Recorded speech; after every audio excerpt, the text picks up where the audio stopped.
Livro do profeta Ezequiel, capítulo de número 47, a partir do versículo 3 ao versículo de número 6. Amém? Glórias a Deus. Diz assim a palavra do Senhor: Saiu aquele homem para o oriente, tendo na mão um cordel de medir, e mediu 1000 côvados, e me fez passar pelas águas que me davam pelos tornozelos, e mediu mais 1000, e me fez passar pelas águas que me davam pelos joelhos, e mediu mais 1000, e me fez passar pelas águas que me davam pelos lombos, e mediu mais 1000, e era um ribeiro que eu não podia atravessar, porque as águas eram profundas, águas que se deviam passar a nado, ribeiro pelo qual não se podia passar. E me disse: Viste, filho do homem? Então me levou e me tornou a trazer à margem do ribeiro.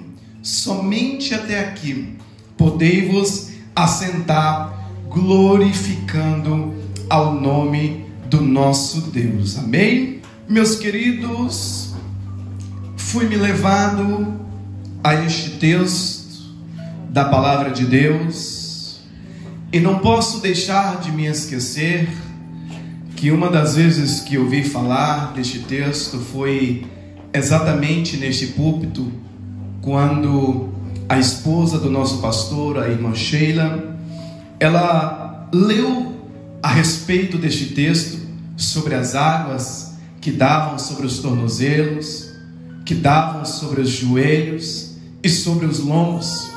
E a partir daquele dia eu propus no meu coração, espiritualmente falando, de um dia poder ministrar esta palavra, porque mensagens como esta, em uma palavra introdutória como aquela que naquele dia Deus muito bem falou através da sua serva, palavras como essas são necessárias de serem lembradas, porque muitas das vezes nós viemos à casa de Deus e nos esquecemos da importância que há e que tem de estar na presença de Deus, e de o quanto que nós que estamos presentes na casa do Senhor, o quanto que Deus tem para derramar nas nossas vidas.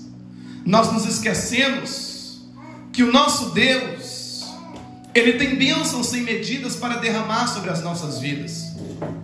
Mas muitas das vezes nós, como seres humanos, vamos olhar como pessoas que têm um Deus soberano como nós temos, mas vamos olhar para aquilo que você é feito, para aquilo que você é, a sua estrutura física que você é.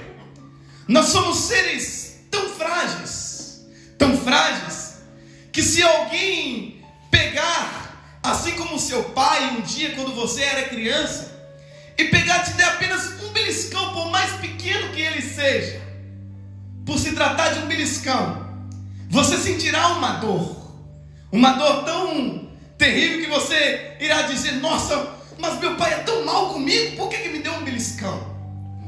Às vezes, quando nós sofremos um machucado, até mesmo as mulheres muito bem vão me entender, quando se quebra apenas uma unha, como um pedaço de unha te faz tanta falta, e como você, por causa de um pedacinho de unha, você diz: agora está imperfeito, agora eu tenho que nivelar todas as demais unhas, porque nós somos seres humanos, e seres humanos são imperfeitos. Mas eu quero te lembrar, existe um Deus perfeito, que torna aquilo que você é na mais perfeita perfeição, para a glória do seu santo nome, porque o seu Deus, Ele preenche aquilo que você não tem, Ele coloca em você. aquilo que te falta, Ele repõe na sua vida. E este texto irá nos falar a respeito da vida de um profeta. Esse profeta, por nome de Ezequiel, que até então, que a história irá nos dizer, ele não era um profeta. Ele, Ezequiel, ainda quando criança, ele veio de uma família sacerdotal. E vindo de uma família sacerdotal, o desejo das crianças normalmente, e a tendência para todas as crianças, é elas serem iguais aos seus pais. Porque normalmente aquilo que vivenciamos dentro da nossa casa, aquilo que aprendemos com os nossos pais, é o que queremos ser. Não é essa história que você ouve nas mídias sociais, nas televisões, nos jornais, quando um criminoso, um ladrão é preso e perguntam para ele: por que você é assim? E ele diz e responde na mídia: eu sou assim porque a sociedade onde vivi é assim.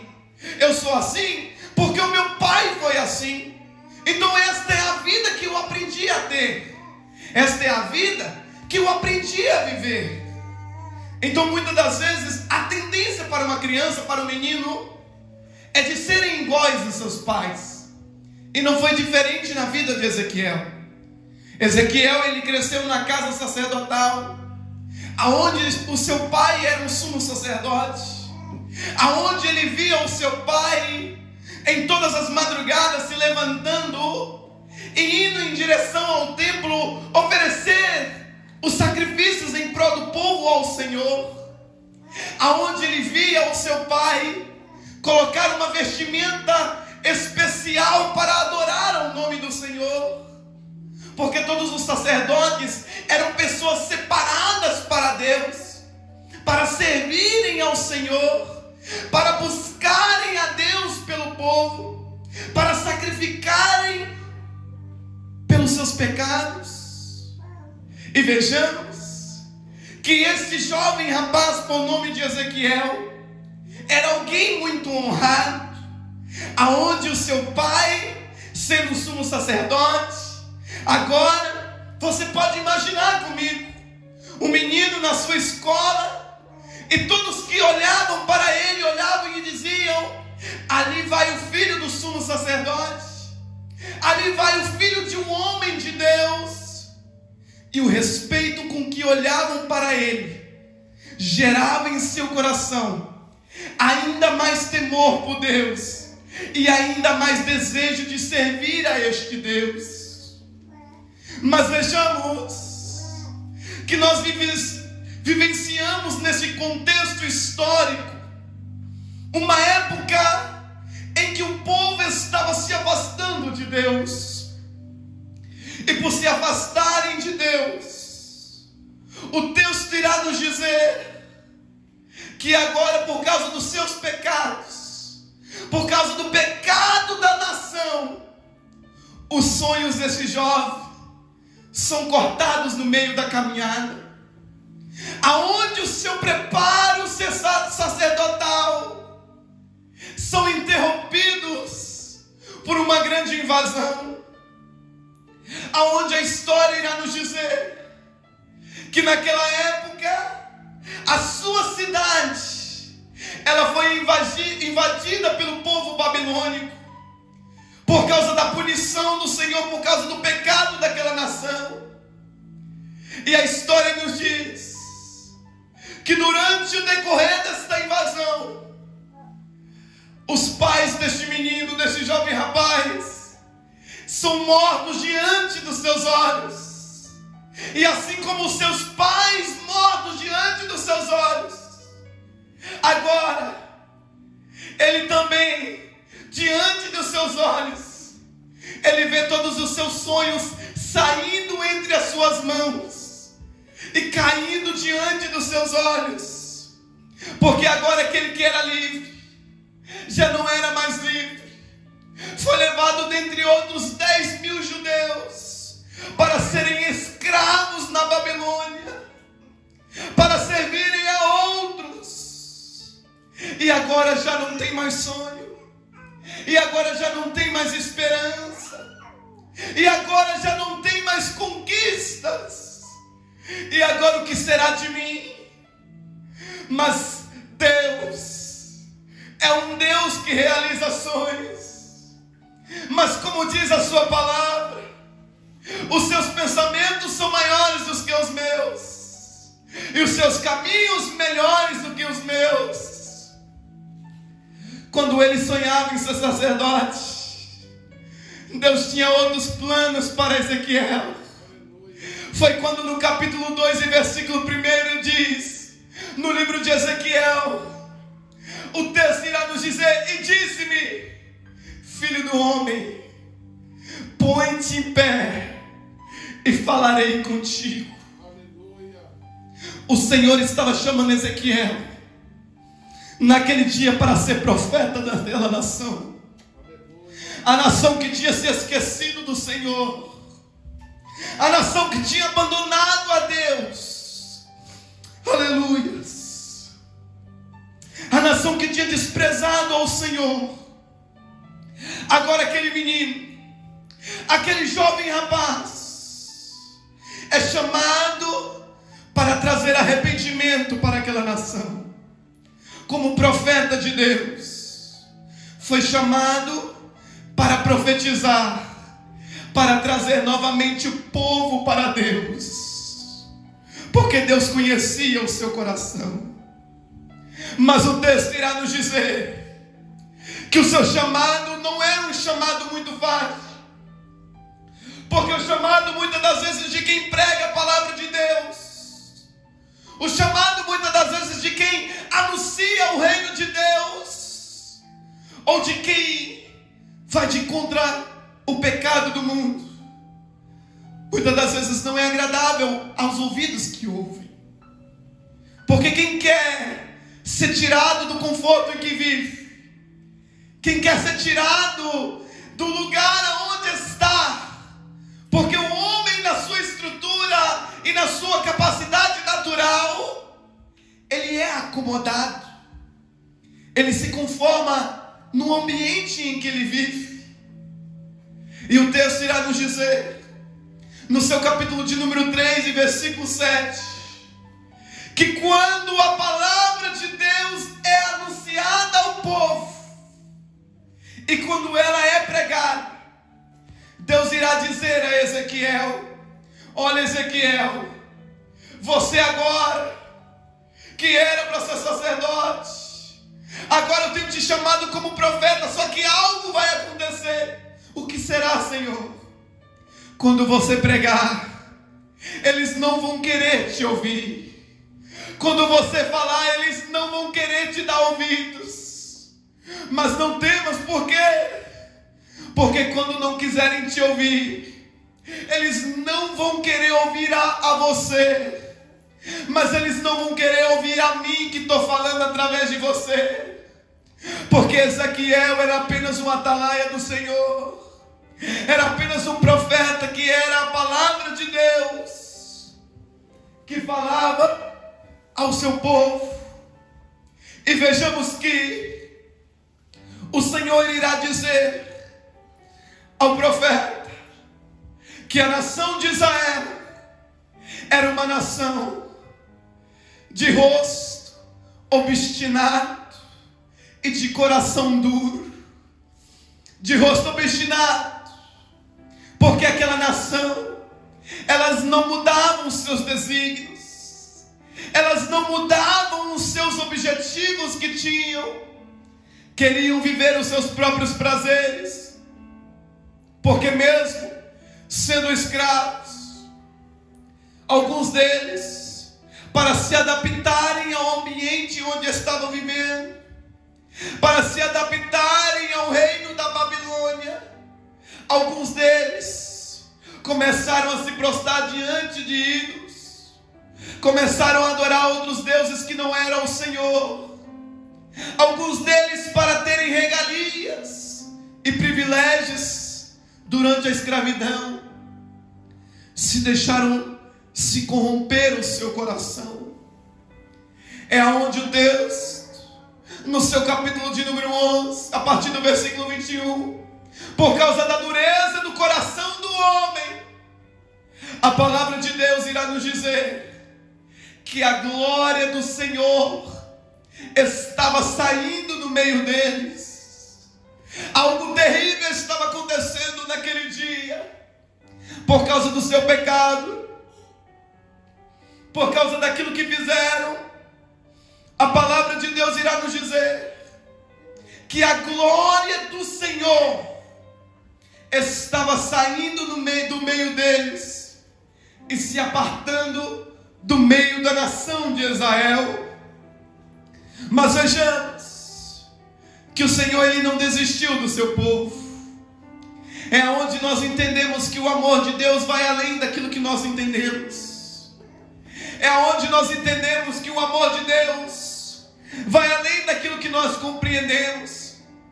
Aonde esse profeta Ezequiel, durante o cativeiro babilônico, ele perde a sua esposa. E perdendo a sua esposa, ele não pode nem mesmo sofrer o luto, porque Deus diz para ele: assim será a nação de Israel, porque perderá aquilo que tem, mas não poderão nem ao menos sofrer o luto, porque a sua cidade de Jerusalém estava sendo destruída, porque os seus muros estavam sendo derribados.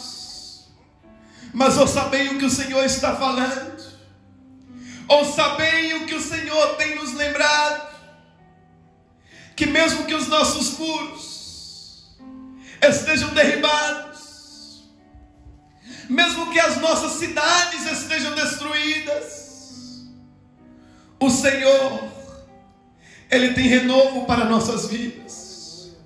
O Senhor, Ele tem restauração para a nossa alma.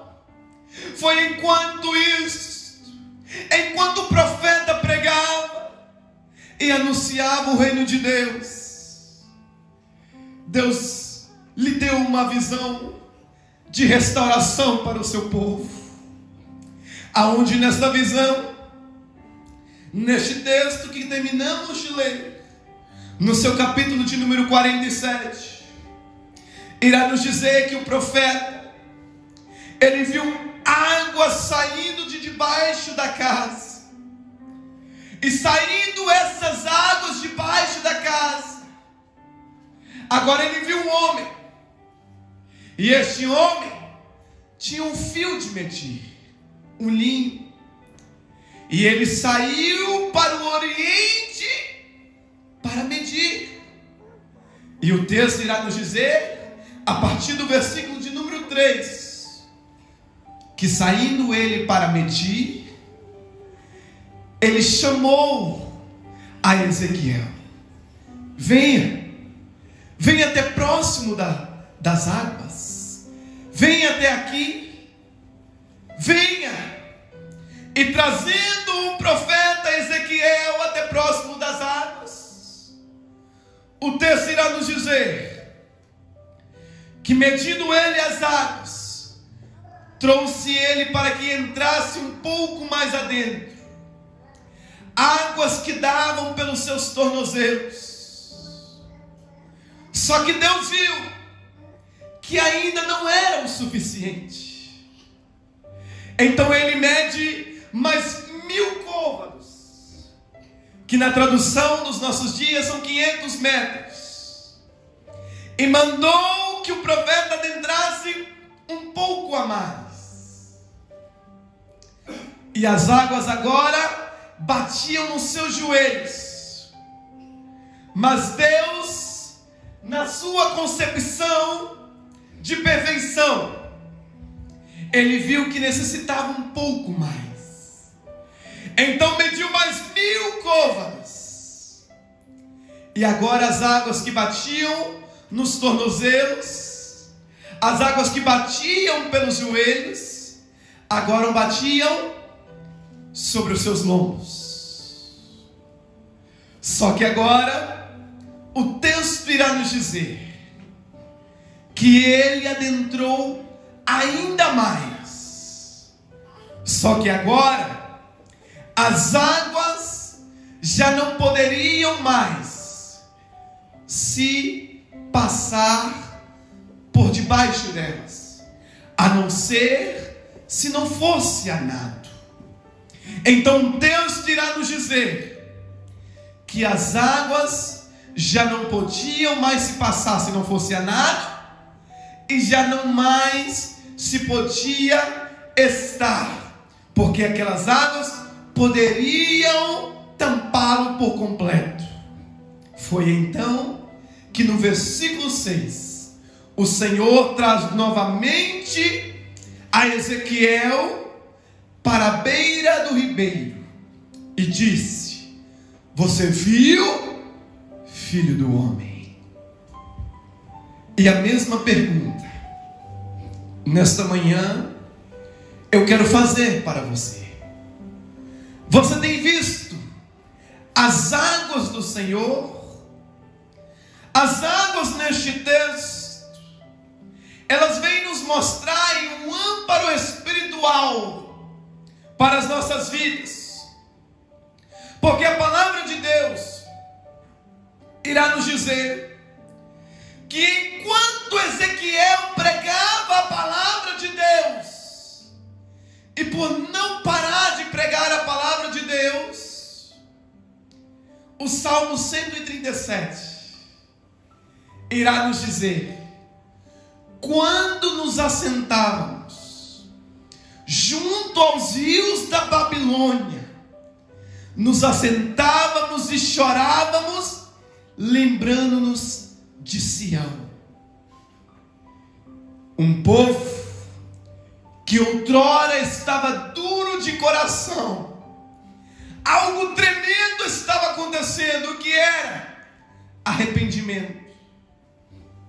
E quando o arrependimento bate no coração do homem, ele começa a se derramar diante da presença de Deus. Ele começa a fazer aquilo que eu disse para você, a rasgar o seu coração na presença do seu Deus.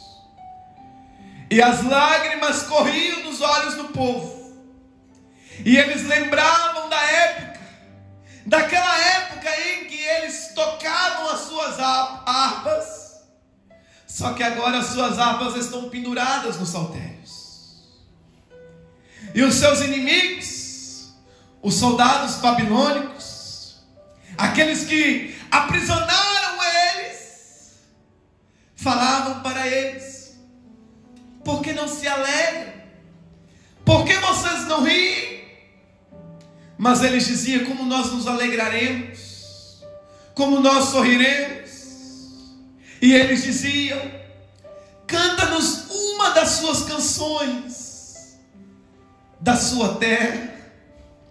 Mas eles diziam: como nós entoaremos um cântico em terra estranha? Porque estavam presos.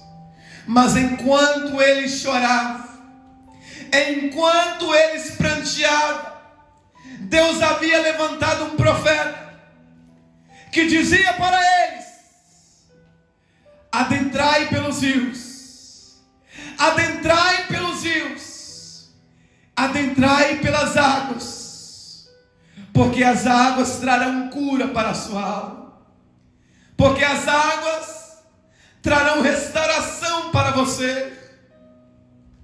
E o texto continua nos dizendo que ao adentrar pelos rios, as águas agora elas trariam cura para eles, as águas trariam restauração para a alma. A palavra de Deus nos diz em João capítulo 4 que uma mulher samaritana, ela veio tirar água, e vindo ela tirar água, Jesus estava ali junto à fonte das águas. E Jesus, olhando para aquela mulher samaritana, disse para ela: mulher, dai-me de beber.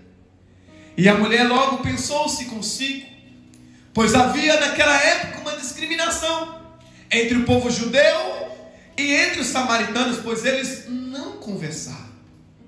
E Jesus, sendo judeu, aquela mulher falou como ele, sendo judeu, pede para mim? E ela disse para ele. Aí Jesus, conhecendo ao seu coração, a palavra de Deus nos diz que Jesus diz para ela: se você soubesse quem está pedindo água para beber, você me pediria e eu daria água para você beber, água da qual você nunca mais tornaria a ter sede.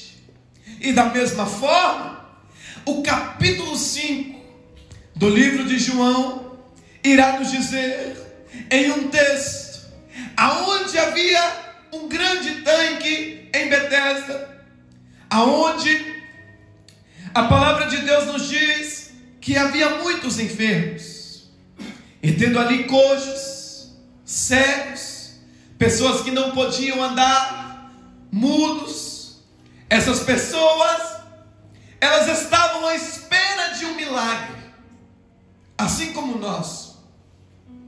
E aquelas pessoas estavam diante de um grande tanque. E a palavra de Deus diz que um anjo descia e movimentava as águas. E quando as águas eram agitadas, a primeira pessoa que descesse naquelas águas, ela era curada instantaneamente.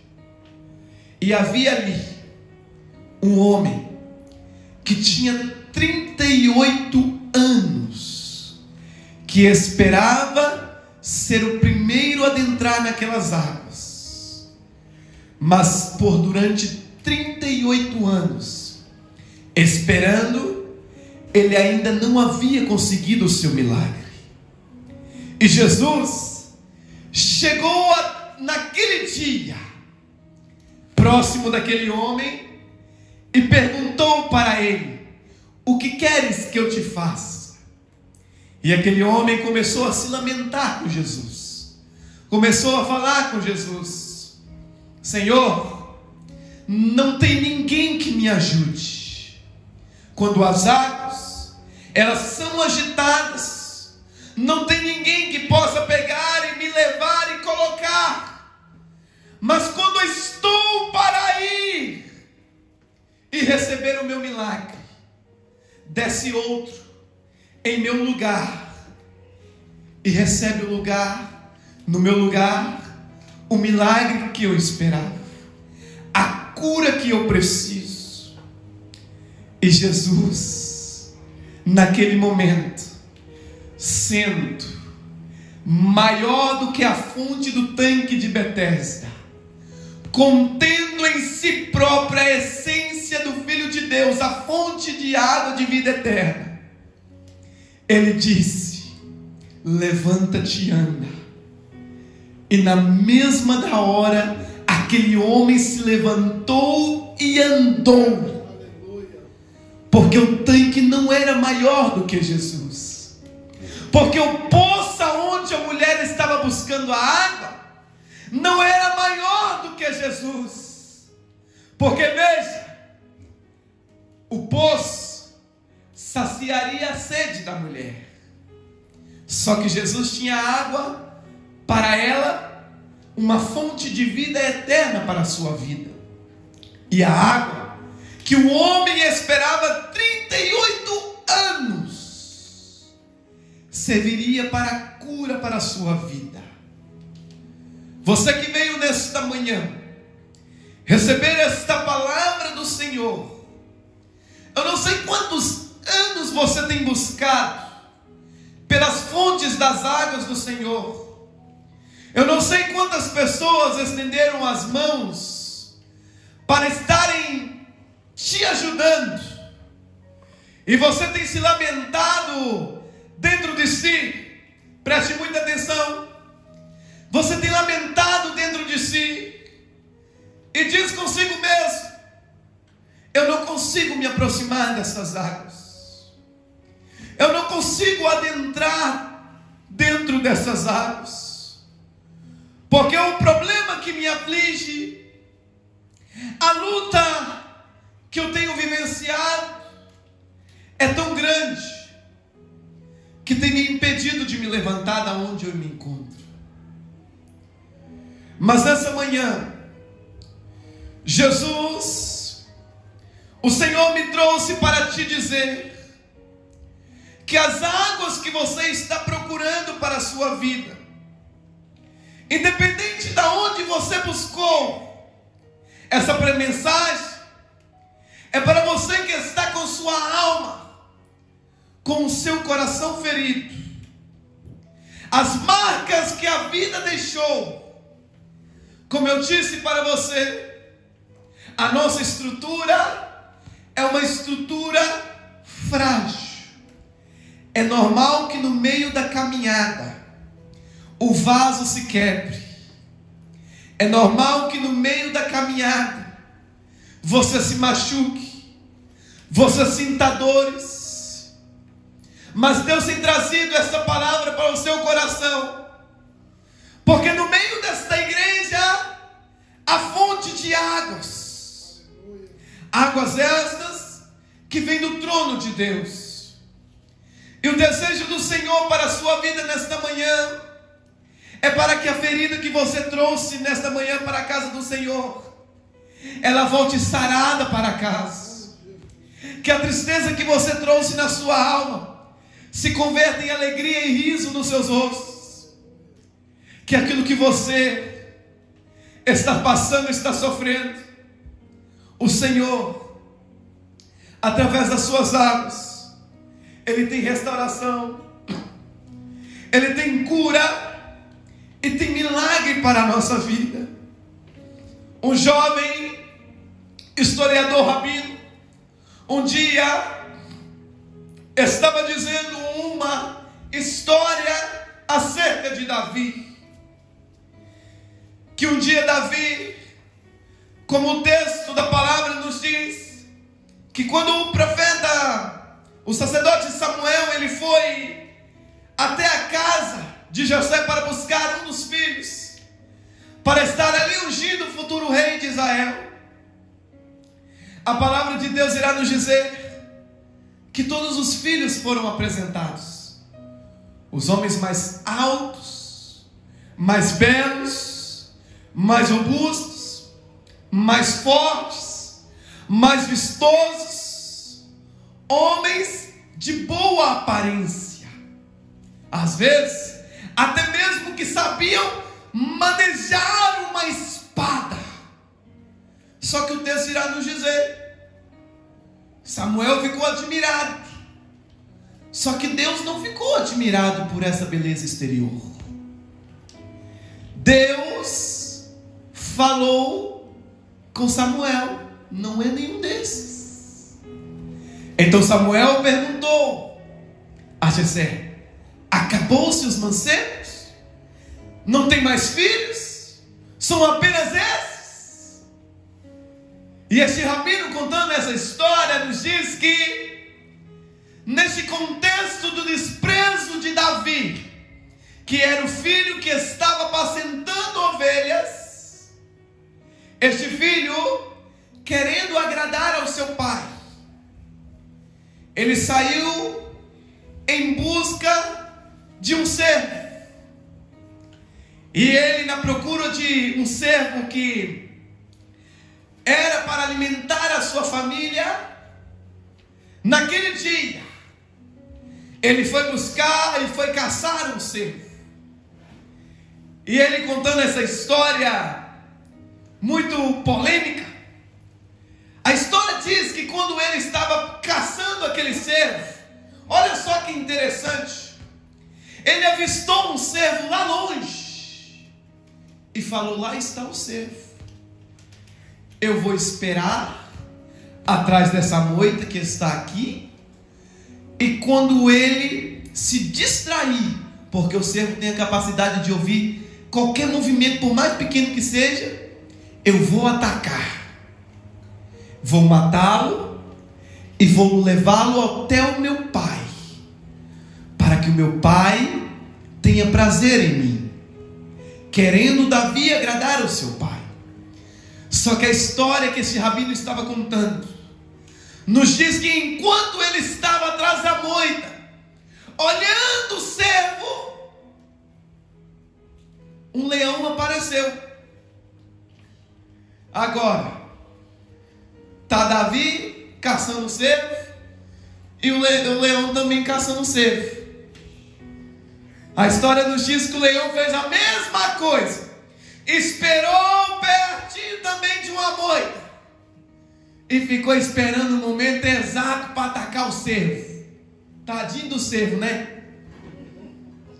2 leões. Davi também era um leão feroz, querendo atacar o cervo.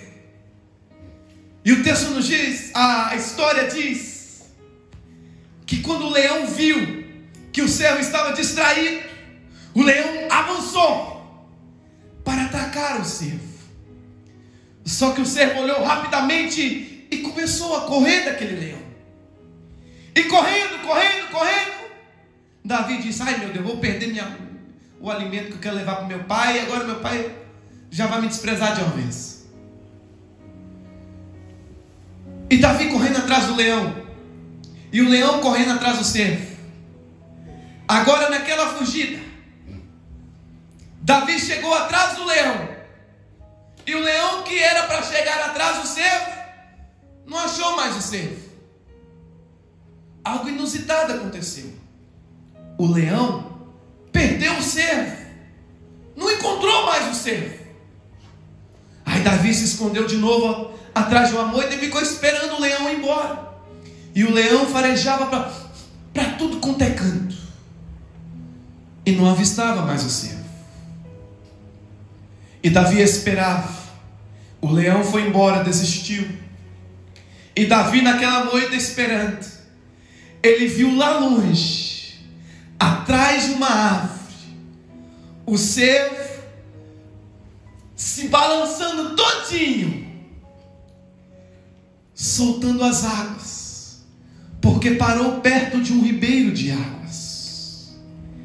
E Davi entendeu uma lição naquele dia, que assim como aquele cervo que estava fugindo do leão, que estava querendo predar ele, aquele dia ele entrou dentro das águas e afastou o cheiro da enzima que tinha nele, que era o leão capaz de farejá-lo.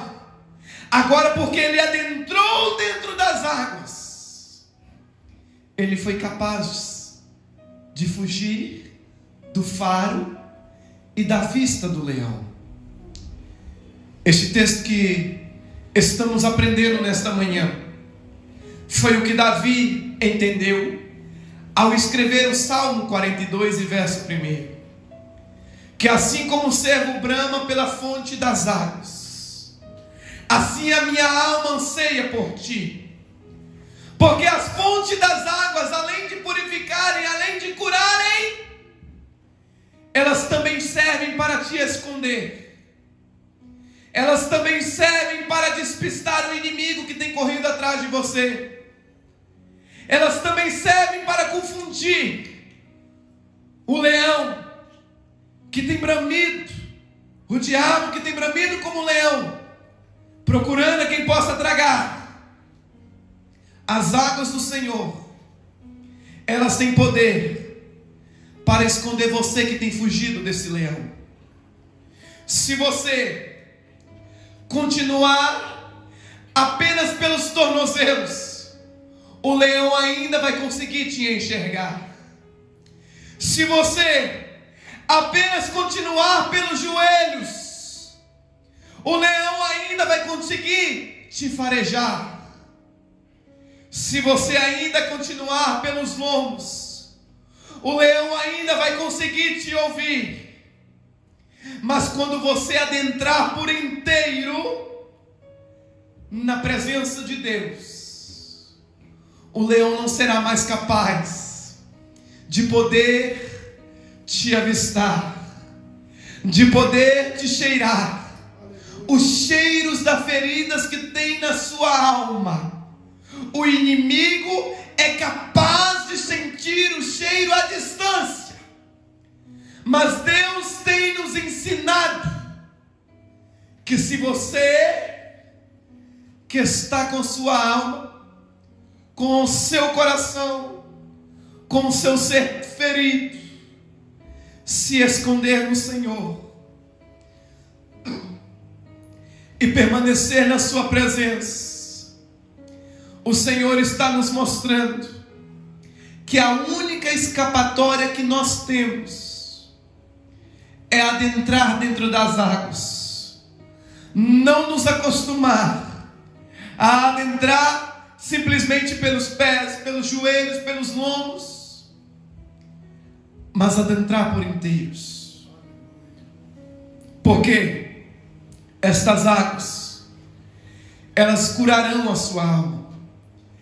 Essas águas, o texto nos diz no verso 9, que essas águas, quando o profeta saiu daquela visão, saiu daquela imersão, ele viu árvores junto àquela fonte, árvores que davam frutos. E aí há uma palavra profética que eu quero profetizar sobre a sua vida como homem de Deus. Versículo 12: e junto do ribeiro, a sua margem, de uma e de outra banda subirá de sorte uma árvore que dá fruto para se comer. Aonde eu quero profetizar uma coisa para a sua vida: não cairá a sua folha. O que tem acontecido nos nossos tempos, meu amado irmão, minha amada irmã, é que nós temos invertido as coisas. Veja bem, irmão Celso, nós temos deixado de sermos galhos de árvore do Senhor, da árvore da vida, para nos tornar folhas. E nós sabemos que as folhas, quando assopra um vento forte, ela é arrancada dos galhos e da árvore. Na mudança das estações, as folhas caem, as folhas brotam novamente novas. Só que nós temos invertido as coisas. Ao invés de nós sermos galhos, ao invés de sermos como árvores plantadas junto ao ribeiro de Deus, nós temos simplesmente sido apenas como folhas, que quando a tempestade passa, que quando o vento passa, nós somos jogados no chão, e logo caímos no esquecimento, e logo caímos na perdição. E a folha, ela se murcha, ela se seca, e logo se torna pó, e já não mais existe ela. Só que se você reparar bem, vivemos em um país que você pode reparar isso muito bem, através da Sakura. Agora no tempo do inverno, as árvores estão sequíssimas, parece que não tem mais vida. Só que aí, logo a estação se muda, e você começa a ver os brotinhos novamente crescer. E quando chega a sua estação própria, você vê aquilo que não tem mais vida se tornar a coisa mais linda, que eu sei que todos aqui um dia já fizeram, de chegar perto dela e tirar uma foto mais linda também, com a sua roupa mais bonita. Por quê? Agora você não vai lá tirar uma foto com ela. Quem quer tirar foto com uma árvore seca, uma árvore que não tem vida, uma árvore que está entregada? Mas Deus tem te chamado, não para você ser folha que o vento leva, não para você ser folha cuja na sua estação própria cai, seca e murcha e se torna pó no chão. Mas Deus está te chamando mais do que ser apenas um galho. Deus está te chamando para ser árvore do Senhor, árvore que dê frutos, árvore que a palavra do Senhor profeticamente está dizendo que não cairá a sua folha, nem perecerá o seu fruto. Se você é entendido desta palavra, você, ao sair desta casa, o único desejo que existirá no seu coração é de estar junto a fontes das águas do Senhor. Porque se você quer cura, se você quer milagre, se você quer continuar tendo esse brilho que só o Espírito Santo de Deus pode dar na sua vida, se você quer continuar com a sua alma feliz, alegre, está tudo dando errado na sua volta, está faltando de tudo que te parece necessário, e você se apegar no Senhor, junto a essas fontes de águas, você terá força para no dia da sua tristeza, no dia da sua luta e no dia do seu luto, você abrir o mais sorriso lindo, o brilho mais viçoso e dizer: o Senhor é o meu pastor e de nada tenho falta. O Senhor é o meu pastor e de nada tenho falta, porque Deus supre todas as nossas necessidades. Se você quer ser um crente completo, não espere por mais muito tempo. Hoje Jesus me enviou aqui para te trazer essa palavra. As águas dele estão no nosso meio. Você precisa andar, você precisa entrar. E as árvores que estão plantadas junto às beiras do ribeiro, olha só a revelação de Deus, elas começam a brotar lá do fundo. Ninguém está vendo a sua raiz, ninguém conseguiu ainda nem sequer ver o seu broto, ver ali o seu crescimento.